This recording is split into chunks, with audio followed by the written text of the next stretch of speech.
Ben, je sais pas, on pourrait peut-être commencer en disant qu'on a joué ensemble. Oui! Dans une chose que vous n'avez pas mentionnée. Ah. Mais j'ai eu ce grand privilège de jouer Jean Duceppe dans la série du même nom. Il était très bon. Et elle jouait Louise Duceppe, ma fille, et elle était très bonne. Alors voilà. Je laisse commencer. L'intercollégial de théâtre. J'étais super heureuse quand ils m'ont appelée pour être porte-parole, parce que ça m'a comme ramené dans le temps. Ça fait longtemps que j'ai participé à l'intercollégial. J'étais au cégep de Saint-Jérôme. J'étudiais en cinéma. Puis il y avait une troupe de théâtre, donc je me suis inscrite et on tripait. Là, on faisait une pièce de théâtre, je me souviens plus pas en tout c'était quoi, mais je sais qu'on est parti dans un autobus jaune. On est allé à Alma. C'était loin, là. J'étais jamais allée à Alma, fait que pour moi, c'était un voyage. Je tripais, le monde avait un accent, il parlait de même, c'était super trippant, j'étais comme complètement dépaysée. Et c'est ce qui s'est passé pour moi, ça a été comme vraiment un déclic. De un, la route, bon, c'est pas si loin, Alma, je le sais maintenant, mais dans le temps, c'était très loin. La rencontre des gens là-bas, la fin de semaine que j'ai eue avec les autres jeunes qui partageaient la même passion que moi, c'était fantastique. Et il y avait Louisette Dussault qui était là. Ah. Elle était dans la même pièce que nous. Je pouvais la toucher, je lui ai parlé, elle m'a répondu. Mais c'est important quand t'es petit. Et moi, je trouve qu'au cégep, on est petit.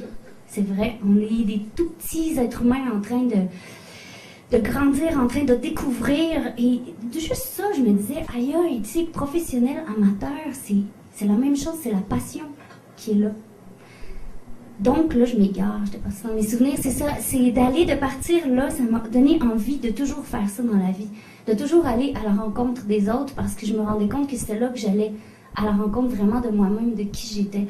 Fait que j'ai toujours cherché après ça dans ma vie à me coller à des projets où on partait en tournée, que ce soit à des festivals de contes, de courts-métrages, de musique, de théâtre, à vivre sur la route pour rencontrer les gens. Alors je remercie vraiment le cégep de Saint-Jérôme de m'avoir permis de découvrir que c'était ça ma vraie passion. Puis là, j'avais des choses à dire, c'est vrai, sur mon papier. Du 11 au 13 avril se déroulera la 28e édition de l'intercollégial de théâtre au cégep Saint-Jérôme où j'ai été, ainsi qu'à André Grasset. Pourquoi 2 collèges? Parce que, imaginez-vous donc, il y aura 500 étudiants. Et ça, c'est beaucoup d'énergie pour une seule bâtisse. Alors, on les a séparés en 2 bâtisses. 42 troupes de théâtre, mesdames et messieurs, de cégep différents, 14 productions intégrales et 17 extraits. Ça, c'est comme, pas extraits. Mini-production, c'est des extraits. Voilà.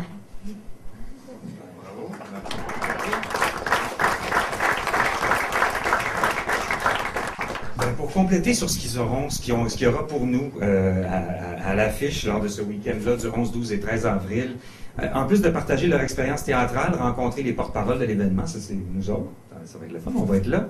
Les étudiants auront l'opportunité d'approfondir leurs connaissances par le biais d'ateliers de formation menés par des professionnels du métier, du milieu. Et l'intercollégial de théâtre sera aussi l'occasion de présenter la lecture publique du texte lauréat du concours intercollégial d'écriture dramatique, Les Grégores.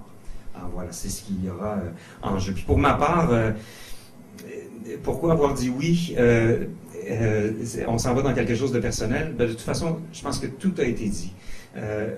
Messieurs les ministres, messieurs les différents responsables, monsieur le responsable, c'est vrai, on arrive au cégep, on est à un âge où on est en pleine effervescence. C'est comme une première étape. C'est la première fois qu'on arrive à quelque part puis qu'on l'a mérité. On a gradué du secondaire, puis là, on est là de plein droit. Entre le secondaire, on y entre tous, mais le cégep, en tout cas, moi, j'avais un prof de physique au secondaire 5 qui passait son temps à me dire « Tu n'iras pas au cégep ». C'était un peu ça. C'était sa façon de nous dire « Sors de tes rêveries, puis écoute-nous ». D'ailleurs, ce professeur-là, qui s'appelle Michel Ayoub, enseigne encore, 30 ans plus tard, à mon fils qui vient de rentrer au secondaire 1 à Charlemagne. Mais ça, il enseigne encore. C'est un homme charmant et merveilleux, mais il nous terrorisait quand on était étudiants. Mais c'était donc inatteignable, le cégep. C'était l'inaccessible étoile, mais j'y suis rentré. Et puis, c'est la première fois qu'on est accepté quelque part, sur nos mérites. Et puis, on est content, on est quelqu'un, mais on est en la recherche d'eux, parce qu'il faut aller à l'université, puis qu'est-ce qu'on va faire? Hein, Marie? Ah, Marie Dumouchel, qu'est-ce qu'on va faire? Marie Dumouchel était responsable assistante de la vie étudiante à l'époque. Et c'est elle qui m'a appelé pour me demander si je voulais être porte-parole de l'événement cette année. 30 ans plus tard, pratiquement. 83, 84, je suis rentré au 84, 85, je suis rentré au cégep. Et un coup de téléphone, c'est important parce que au-delà des expériences, au-delà de ce qu'on vit, il y a aussi les gens qu'on rencontre, il y a aussi ces animateurs-là qui sont là, puis qui sont là pour les jeunes, puis qui sont là pour nous guider à travers tout ça. Et des fois, il y en a qui vont plus loin qu'un simple guide qui est en fonction de leur profession, de leur raison d'être dans cet endroit-là. C'est des guides au niveau humain. Et moi, c'est surtout de ça que je me rappelle, de ces personnes-là que j'ai rencontrées. Entre autres, Marie Dumouchel, chez qui je suis allé plusieurs années plus tard dans son bureau, au cégep André Rasset. Quelques années après avoir quitté le cégep, j'avais goûté au théâtre au cégep, par l'entremise du cours de français-théâtre. J'avais adoré ça. L'année d'après, j'avais fait une pièce de théâtre en parascolaire. J'avais adoré ça. J'avais animé cégep en spectacle local. J'avais participé une année ultérieure, ou peut-être antérieure, à cégep en spectacle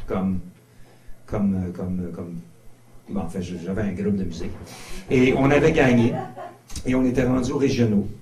Donc, oui, plusieurs expériences en art. Et là, en profonde recherche de ce que je vais faire du restant de mes jours, je suis venu voir Marie.